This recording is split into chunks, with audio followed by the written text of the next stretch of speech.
ఇట్లా వచ్చిన వాళ్ళు కూడా ఉన్నారు, వాళ్ళకి కూడా ఆల్ టికెట్ గ్యాదర్ చేసినాం.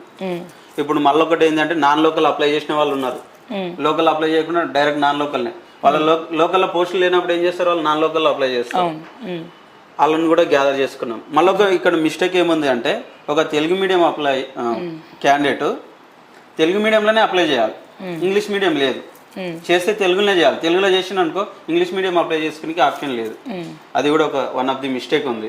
2017లో తెలుగు మీడియం సపరేట్ ఉంది, ఇంగ్లీష్ మీడియం సపరేట్ ఉంది, లోకల్ సపరేట్ ఉంది, నాన్ లోకల్ సపరేట్ ఉంది. ఇప్పుడైతే అన్ని డిఫరెంట్గా ఉన్నాయి. లోకల్ సపరేట్ ఉంది, నాన్ లోకల్ డిఫరెంట్ ఉంది, 5% మళ్ళా ఇంగ్లీష్ మీడియం తెలుగు మీడియం అన్ని డిఫరెంట్గా ఉంది. అసలు నోటిఫికేషన్ ఎట్లా ఇచ్చారో మాకే అర్థమైతే లేదు. ఇప్పుడైతే కేసు విషయం మనం మాట్లాడుతున్నాం కాబట్టి, కేసు అయితే ఇప్పుడు మళ్ళీ మేము ఆల్రెడీ ఇయరింగ్కి వస్తలేవు కాబట్టి కనీసం ఒక కొత్త కేసు మళ్ళీ వేద్దామని అనుకుంటున్నాం.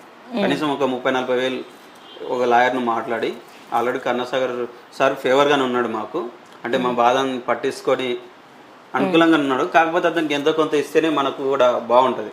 అతనికైతే రూపాయి ఇవ్వలేము ఇప్పుడు ప్రజెంట్గా. ₹1 ఇవ్వకుండానే అతను ఫైల్ అయితే రెడీ చేసిండు. కాకపోతే కేసు అయితే వేయలేము. ఇంకా 8th డేట్ రోజు కేసు వేద్దామని అనుకుంటున్నాను నేను. ప్రజెంట్ అమౌంట్ గ్యాదర్ అయితే దాని విషయంలోనే చూడాలి. కాకపోతే 2 కేసులు ఉన్నాయి ఆల్రెడీ, అవి ఇయరింగ్కి వస్తలేవు. వాటినే ఇయరింగ్ చెప్పిద్దామంటే మా దగ్గర అమౌంట్ గ్యాదర్ అవుతుంది. అంటే ఇప్పుడు డబ్బులు లేక హియరింగ్ కి రావట్లేదు అని. ఒకవేళ డబ్బులు ఇస్తే గనక అడ్వకేట్స్ దాన్ని ముందరకు తీసుకెళ్లే నమ్మకం మీకు ఉంది? మేబీ అంటే ఎవరైనా వేరే ప్రతిపక్షాలు కూడా వస్తే మేము మద్దతు కూడా తీసుకుంటాం, రాజకీయ పార్టీల మద్దతు తీసుకుంటాం. అసలు నేను అడుగుతున్నా, ఇప్పుడు కేసీఆర్ గారు లైక్ సుప్రీంకోర్టులోకి పోయి మొన్న ఈ కాళేశ్వరము దాని మీద ఇంకా దేని మీదనో ఇది తెచ్చుకున్నారు, ఈ ప్రభుత్వానికి ముట్టికాయలు వేసే విధంగా తెచ్చుకున్నారు. అంటే అంత స్ట్రాంగ్ లీగల్ అడ్వకేట్స్ని పెట్టుకున్నారు. ప్రాబ్లము బీఆర్ఎస్ పార్టీ తీసుకొచ్చిన మీకు పశ్చాత్తాపడే ఒక అవకాశం దొరికింది. కానీ ఎట్లాగో రేవంత్ రెడ్డి గారు మొత్తం బదలాం చేసిరు. అంటే రాజకీయ నాయకుల వీళ్ళని ఉసగొల్పుతున్నారు, రాజకీయ నాయకుల వీళ్ళని పంపిస్తున్నారు, రాజకీయ నాయకుల కుట్ర, ఇది బీఆర్ఎస్ చేసే కుట్ర అని చెప్పి ఎట్లాగో ఆయన ఇట్లా అగ్గిరా చేసి పాపం వీళ్ళ దగ్గర నిజంగా ఎటువంటి రాజకీయ నాయకులు ఎవరు బ్యాక్ ఎండ్లో లేరు. ఈ సమస్య తీసుకొచ్చింది బీఆర్ఎస్. ఇప్పుడు మీకు సరిదిద్దుకునే ఛాన్స్ ఈ రకంగానైనా దొరికింది కదా. వైకాంట్ అంటే కేటీఆర్ గారు కావచ్చు, లేకపోతే క్రిషాంక్ కావచ్చు, ఇంకొంతమంది నాయకులు గెలు శ్రీనివాస్ యాదవ్ కావచ్చు, ఈయనకి ఎందుకు వీళ్ళకి డిఎస్సి ఆస్పిరెంట్స్కి అండగా ఎందుకు నిలబడరు? అంటే వాళ్ళు అరెస్ట్ చేస్తే వచ్చి ఒక వాయిస్ ఇస్తే అయిపోతుందా? మీ లీగల్ సెల్ని వాదించమని అడగరా? అట్లీస్ట్ డబ్బులు సాయం చేయాలన్న థాట్ కూడా మీకు లేదా? ఎట్లా మార్పు మీలో వచ్చింది అని ఎట్లా తెలుసుకోవాలా? వీళ్ళు కూడా ఎట్లా తెలుసుకోవాలా? మీరు ముందుకు వచ్చి ఎస్ మేము కొద్ది గొప్ప కొన్ని తప్పులు చేసినాం పేపర్ లీకేజ్లో, లేకపోతే ఇంకేదో అయ్యింది, డిఎస్సిలో ఇంకేదో అయ్యింది, 46 జీవో తెచ్చింది మేము, ఈ ప్రభుత్వం మేనిఫెస్టోలో పెట్టింది మాట తప్పింది, మేము ఏ రకంగా మేము మారినామని ప్రజలు అనుకోవాలా? ఏ రకంగా మేము పశ్చాత్తాపడాలా? అండగా ఉండండి సార్, బీఆర్ఎస్ వాళ్ళు అండగా ఉండండి డిఎస్సి ఆస్పిరెంట్స్కి. ఎట్లాగో దీన్ని రాజకీయం చేసి పడేసిండ్రు. రేవంత్ రెడ్డి వీళ్ళు రాజకీయ నాయకులే పంపిస్తున్నారని చెప్తున్నప్పుడు మీ బలమైన లీగల్ సెల్ని మీరెందుకు పంపించరు? మీరెందుకు వీళ్ళ తరపున అడ్వకేట్లను పెట్టరు? మీరెందుకు వీళ్ళ తరపున డబ్బులన్నా అట్లీస్ట్ ఇచ్చి సహాయం చేయరు అని చెప్పి నేను కేటీఆర్ గారిని నేను సూటిగా అడుగుతా ఉన్నాను సార్. సో మీకు ఒక మంచి అవకాశం దొరికింది, ఆ అవకాశాన్ని మీరు ఎందుకు యూటిలైజ్ చేయరు? ఎందుకు వీళ్ళ తరపున? ఎందుకంటే ఇప్పుడు ప్రతిసారి నిరుద్యోగుల వల్లనే కాంగ్రెస్ అధికారంలోకి వచ్చినప్పుడు, కాంగ్రెస్ మాట ఇచ్చి తప్పినప్పుడు, మళ్ళీ మీ వల్లనే ఈ ప్రాబ్లం వచ్చినప్పుడు మీరు వీళ్ళ తరపున స్టాండ్ బై తీసుకొని పశ్చాత్తాపడి ప్రక్షాళన చేసుకోండి కదా మీ పార్టీని. ఇకపోతే బీజేపీలో రఘునందన్ రావు గారు అడ్వకేట్, సీనియర్ అడ్వకేటు. ఇక ఆయన మాట్లాడితే ఇక హడలిపోవాల్సిందే. ఆయన వాక్చాతుర్యం ఏందో మనందరికి కూడా తెలుసు. అంత గొప్ప వ్యక్తి ఒక మాటలు మాట్లాడిందంటే ఇక కౌంటర్ ఉండదు, దానికి ఎన్కౌంటరే. ఓకే, దాని తర్వాత రామచంద్రరావు గారు చాలా senior advocates, one of the senior advocate BJP కావచ్చు, బీఆర్ఎస్ కావచ్చు, ప్రతిపక్ష పార్టీలుగా ఉండి ఏం లాభం అండి? మీరు ఏం లాభము? నిరుద్యోగుల తరపున ఏదో ఒక వాయిస్ ఇచ్చేసి అక్కడెక్కడో మీ పార్టీ ఆఫీసులలో కూర్చొని నేను దీన్ని ఖండిస్తున్నా, పాపం పిల్లలు ఆగమైతుండు, రోడ్ల మీద కూసుండ్రు. ఏందండి ఈ మాటలు?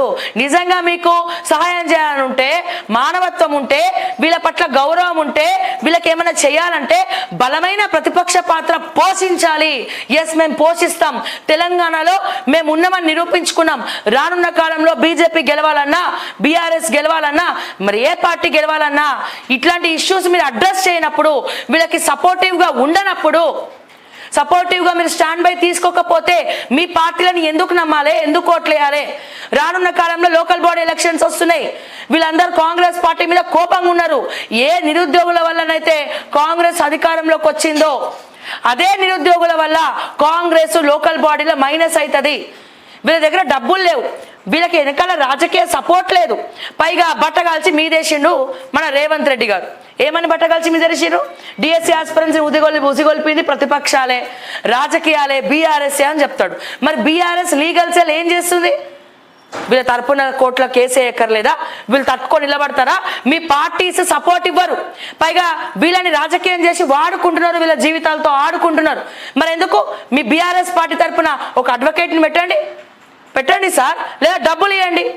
లేదా బీజేపీలో ఉన్న అడ్వకేట్స్ బీజేపీ తరపున డబ్బులు ఇవ్వండి పోని, లేదా ఒక అడ్వకేట్ని పెట్టండి. బీజేపీ పట్టించుకోదు, కాంగ్రెస్ అధికార పార్టీ పట్టించుకోదు, బీఆర్ఎస్ పట్టించుకోదు. మరి ఎవడు పట్టించుకోవాలి? ఇంకేమైనా కొత్త పార్టీ పెట్టమంటారా? లేదా నిరుద్యోగులకు పిలుపునిస్తాం, ఒక కొత్త పార్టీ పెట్టండి అయ్యా, యువత అంతా ముందరకు రండి, అందరూ కంకణాలు కట్టుకొని పాదయాత్రలు చేసి లోకల్ బాడీస్ నుంచే స్టార్ట్ చేద్దామని చెప్పమంటారా? ఏం చేయమంటారండి? కాంగ్రెస్ మేనిఫెస్టోలో పెట్టి ఫెయిల్ అయింది. ఈ ప్రాబ్లమ్స్ అన్ని తీసుకొచ్చింది బీఆర్ఎస్. ఎవరు అవునన్నా కాదన్నా ఆత్మ పరిశీలన చేసుకోవాలా. కేటీఆర్ గారికి కూడా ఈ విషయం తెలుసు. మీరు కాదంటేనే వీళ్ళు మేనిఫెస్టోలో పెట్టుకున్నారు ఎవరు? కాంగ్రెస్ వాళ్ళు. మరి ఇప్పుడు కాంగ్రెస్ వాళ్ళు కూడా చీతూ పోరా అని అంటున్నారు కదా వీళ్ళని, నిరుద్యోగులని. మరి ఇటువంటి పరిస్థితిలో ఎస్, కొద్ది గొప్ప మా ప్రభుత్వంలో ఇట్లా మీకు అన్యాయం జరిగింది, ఇక్కడైనా నేనున్నా మీకు, కేటీఆర్ గారు నేనున్నా మీకు, మా పార్టీ మీకోసం ఉన్నది, మీకోసం ఫైట్ చేస్తుంది. ఎట్లాగో రేవంత్ రెడ్డి రాజకీయ లబ్ధి అంటున్నాడు, దాన్ని నిజం చేయొచ్చు కదా మీరు. ఎట్లాగో అయిపోయింది, ఎట్లాగో వాళ్ళు చేసిన రుణపడి ఉంటారు. ఎస్, పశ్చాత్తాపానికి మించినటువంటి ఆయుధం ఏమీ లేదండి ప్రపంచంలో, గుర్తుపెట్టుకోండి. ఎట్లాగో వీళ్ళకి రేవంత్ రెడ్డి మీ ప్రమేయం లేకుండానే వీళ్ళు రాజకీయం చేస్తున్నారని చెప్పి బట్టగాల్చి మీ మీద వేసినారు. ఎందుకు? తప్పేముందండి? ఒక చిన్న క్షమాపణ చెప్పి పోని, క్షమాపణ చెప్పకండి పోనీ, అట్లీస్ట్ తప్పు సరిదిద్దుకునే ప్రయత్నంలో వీళ్ళకి సపోర్ట్గా ఉంటే మీకు అట్లీస్ట్ సాటిస్ఫాక్షన్ ఉంటుంది కదా. ఏ నిరుద్యోగులకైతే మేము కొద్దిగా అన్యాయం చేసిరని చెప్పి దేశం మొత్తం మాట్లాడుకుంటుందో అదే నిరుద్యోగులకు బీఆర్ఎస్ పార్టీ ప్రతిపక్ష హోదాలో ఉండి సపోర్ట్ చేస్తే వాళ్ళు వద్దంటారా? వాళ్ళ అమాయకులండి.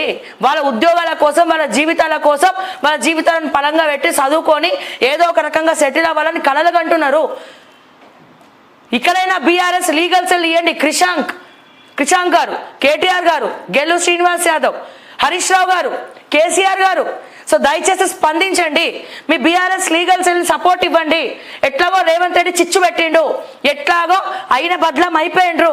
ఇక్కడైనా వీళ్ళకి సపోర్ట్గా ఉంటే మిమ్మల్ని కడుపులో పెట్టుకుంటారు కదా. మాకు అవసరం ఉన్నప్పుడు మేము కాదని, మేము ఓట్లు లేకపోయినా బీఆర్ఎస్ మాకు సపోర్ట్ చేసిందని వీళ్ళు కూడా అనుకుంటారు కదా. వీళ్ళే కాదు, గ్రూప్ 1, గ్రూప్ 2 చాలా మంది ఇబ్బంది పడుతున్నారు. ముఖ్యంగా డిఎస్సీలకు అయితే అసలు ఏ సపోర్ట్ లేదు.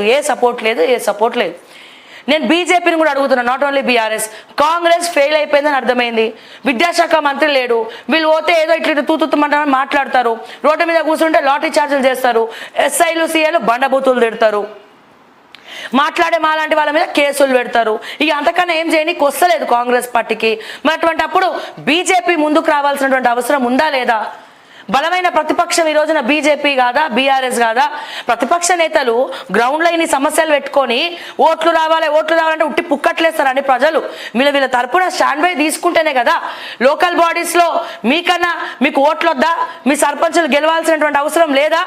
ఇవన్నీ చేస్తూ పోతుంటేనే మీకు ఏదైనా ప్లస్ అవుతుంది, లేకపోతే అన్ని మైనస్ అవుతుంది.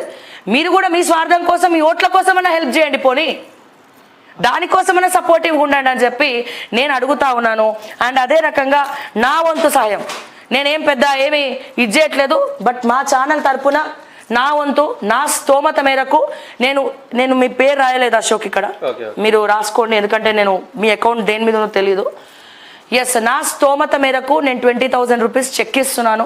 డిఎస్సి ఆస్పిరెంట్స్ కేసు కోసం, అడ్వకేట్ ఫీజు కోసం okay TV media private limited మన ఛానల్ తరపున నేను 20,000 రూపాయల చెక్ అశోక్కి నేను ఇస్తా ఉన్నాను. సో డెఫినెట్గా మీరందరూ కూడా స్పోర్టివ్గా తీసుకోండి. Ashok PhonePe number, GPay number మా స్క్రీన్ పైన పెడతాము. సో దయచేసి అశోక్కి హెల్ప్ చేయండి. సో ఈ కేసెస్ మూవ్ అవ్వాలన్నా, ముందరికి వెళ్ళాలన్నా 1,00,000 రూపాయల పైననే అవుతుంది.